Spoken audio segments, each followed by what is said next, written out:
Olá! Hoje a gente vai fundo em um dos desabafos mais crus, mais viscerais de toda a literatura antiga, o capítulo 10 do livro de Jó. E olha, isso aqui não é uma análise fria, teológica, não. É para a gente sentir na pele a angústia de um homem que ousa olhar para o céu e questionar o próprio Criador. Vamos juntos desvendar as camadas dessa dor. O capítulo já começa assim, com essa declaração. Sem filtro, sem piedade, sem rodeios. Jó chegou no limite. Ele decidiu que ficar calado não dá mais. Essas palavras, elas dão o tom para tudo que vem a seguir. É um grito direto, rasgado, de uma alma que está completamente amargurada.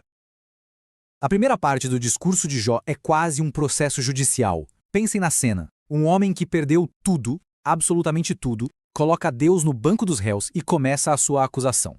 Ele não está implorando, ele está exigindo respostas.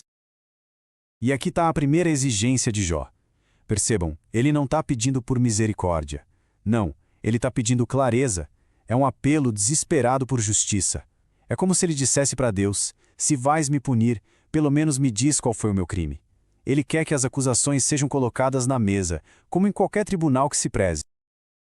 Olhem só como Jó vai construindo o seu caso. Ele lança uma série de perguntas retóricas que, na verdade, são acusações muito profundas. Cada pergunta é um dardo que desafia a própria natureza de Deus, que questiona a sua justiça, a sua moralidade. No fundo, ele está perguntando: tu és um Deus justo ou és um tirano? No fim das contas, o ponto central de Jó é este.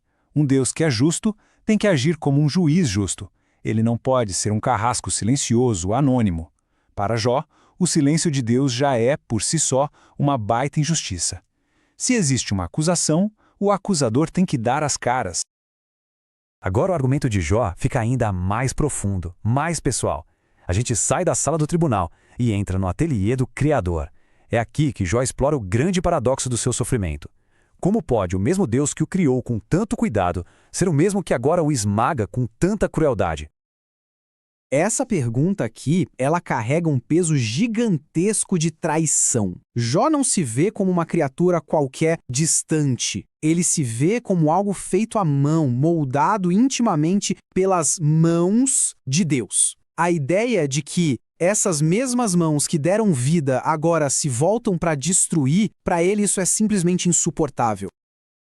E Jó usa metáforas que são de uma vivacidade impressionante para descrever como ele foi criado. Ele não fala de mágica, ele fala de um processo quase artesanal, detalhado, íntimo. Essas imagens só servem para aumentar a perplexidade dele.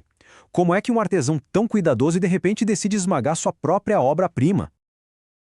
Este slide aqui mostra perfeitamente as duas faces de Deus que Jó não consegue conciliar na cabeça dele. De um lado, o Criador, o artista amoroso que deu vida e cuidou do seu espírito. Do outro lado, o opressor, um predador que fica à espreita como um leão, só esperando um deslize para poder punir. E é aqui que o tom de Jó muda. A confusão dá lugar a uma certeza terrível. Ele conclui que o seu sofrimento não é um acidente, não é um erro. Era o plano secreto de Deus o tempo todo. A bondade que ele recebeu na vida era só uma fachada para uma intenção oculta de atormentá-lo. É uma conclusão devastadora. Bom, agora a gente entra no ato final do monólogo de Jó. Todos os argumentos, todos os paradoxos, tudo isso desmorona. O que sobra é um desespero puro, absoluto. A esperança foi embora, e a única coisa que resta é o desejo pelo fim de tudo. Essa talvez seja a pergunta mais sombria de todas. Jó não quer mais saber o porquê do sofrimento.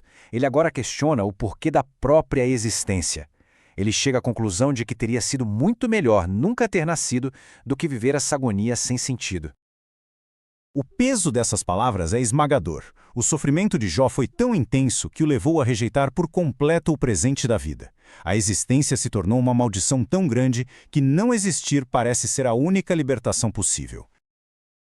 No seu apelo final, Jó pede só um pouquinho de paz antes de ir para esse lugar de onde ninguém volta. E a descrição que ele faz desse lugar é aterrorizante. Não é um descanso, não. É um reino de escuridão total, um caos, onde a própria ordem da criação parece não existir mais.